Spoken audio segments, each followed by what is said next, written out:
evening. I am thrilled to be here at the Far East Recreation Center, and what a turnout. Give yourselves a hand. Far East shows up. The Far East shows up. We are thrilled to be here with you tonight. I want to thank a couple of our key partners who helped provided the activities we have outside for the kiddos. We thought this is a great way to bring the community together, have things for the kids to do outside so that moms, dads, grandmas, and everyone that was inside talking about what's going on in the city could focus on that. But let's give it up. I think we have the best division of police in all of America. Our recreation and Parks Department, the Columbus Division of Fire, Columbus Metropolitan, our library, Franklin Park Conservatory and Botanical Gardens, Good Time mascots and the bounce houses are provided by them, and the best children's science museum in America, COSI, is out there too. So make sure you get out and have some fun to get the kiddos. I'm also thrilled and grateful for the TAT helping to provide dinner tonight. Was it pretty good?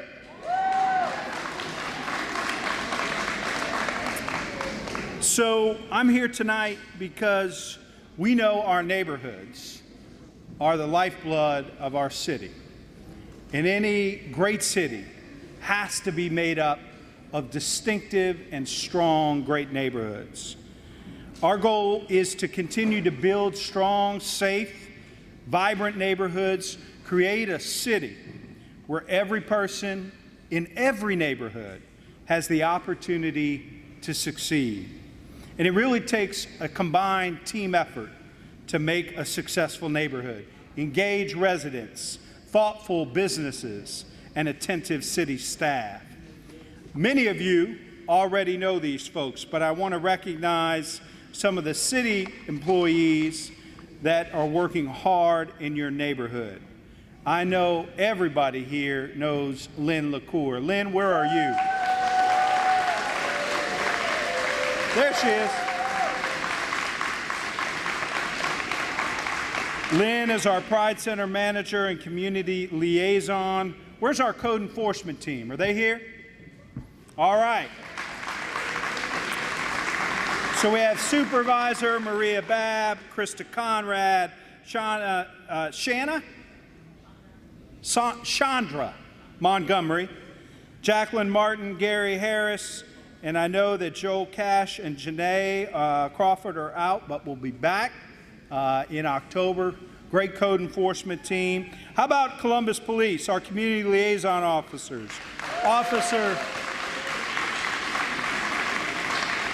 Officer Poole, the 20 precinct.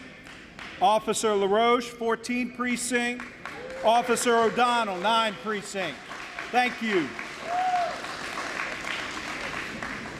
So here are just a couple of things that we're working on as a city to help improve your neighborhoods and around where you are. We're breaking ground on Fire Station 35 next month, a state-of-the-art new fire station that will encompass new technology to keep all our firefighters safe. It also moves firefighters closer to this growing neighborhood, which will cut down on response times for both fire and EMS. Our Recreation and Parks Department has increased, based on your input, senior programming at Barnett Community Center. And as many of you probably have heard in the news, our outstanding and innovative city attorney, Zach Klein, working with Director Steve Shoney, filed a public nuisance lawsuit against the company that owns Mayfair and Hartford on the Lake for chronic code violations.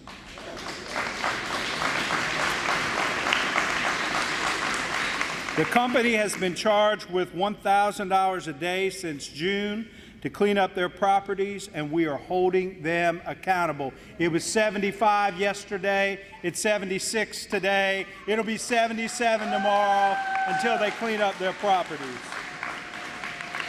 We're hiring more police officers and citywide and doing an operational review to make sure we're using our safety resources most effectively. I know that is important to all of you in this neighborhood. In just this year, we'll put 100 new officers on the street, the most officers in the last 10 years. But as we all know, safety is a community responsibility. And it's going to take the Department of Neighborhoods and the Department of Development, working with the Department of Public Safety and our police to make this work. And you. How many folks are active with their local block watches? It takes all of us to make our neighborhoods safer. So a couple of road projects in the works, because we know infrastructure is so important, especially on the east side and in this corridor, which has been one of the fastest growing in the entire city. Main Street and McNaughton Road intersection improvements, one of Morpsey's high crash locations, will begin next spring to make that safer. On Wagner Road, we'll have a shared use path that will include shared use paths on one side and sidewalks and ramps on both sides. It should be nearing completion. We have already resurfaced 47 lane miles in the Far East since 2010. And this year, we have or will resurface Benton Place, Carnarby Way, Pembroke Court, Park Fair Place, Walnut Hill Boulevard, Broughton Avenue, and Outer Belt Street. We're supporting the future ODOT project to improve the I-70-270 interchange with improvements on Bryce Road. That includes modifying the bridges over I-70, adding through lanes to Bryce Road, and improving the Scarborough-Tussing Road intersection.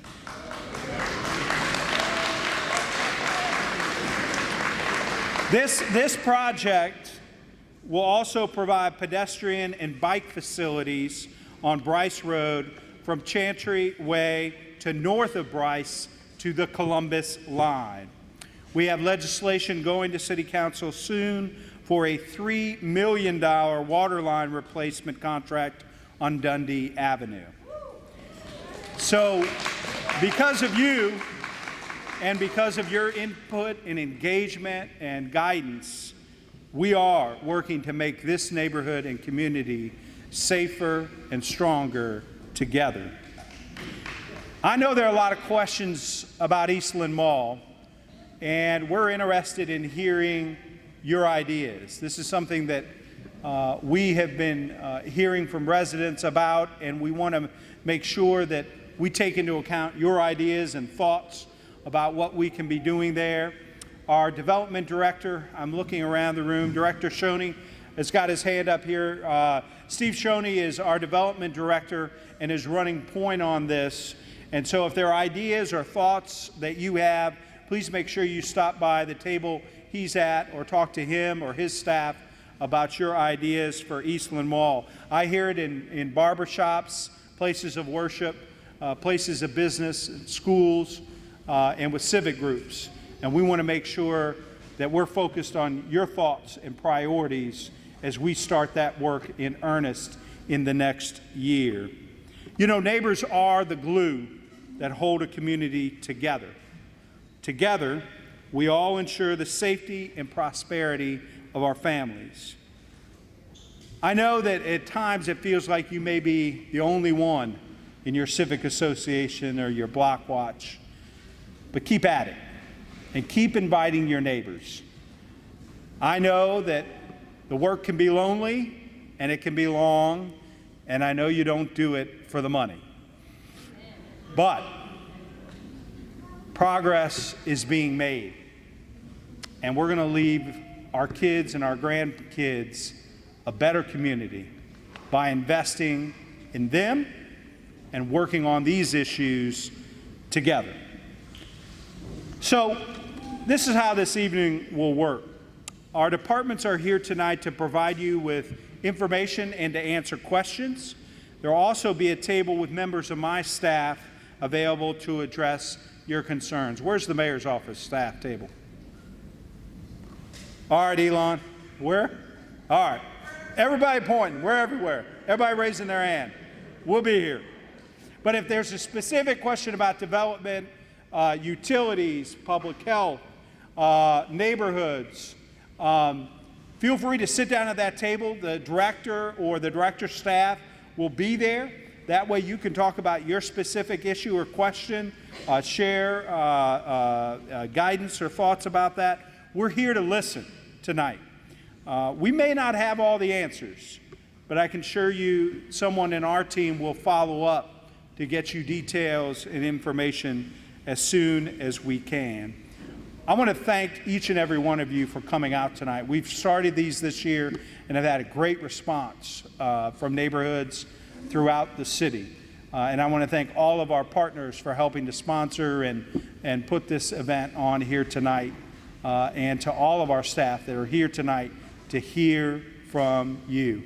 I'll be around for a while. Please share your ideas, advice, get your questions answered, and thank you again for being here tonight.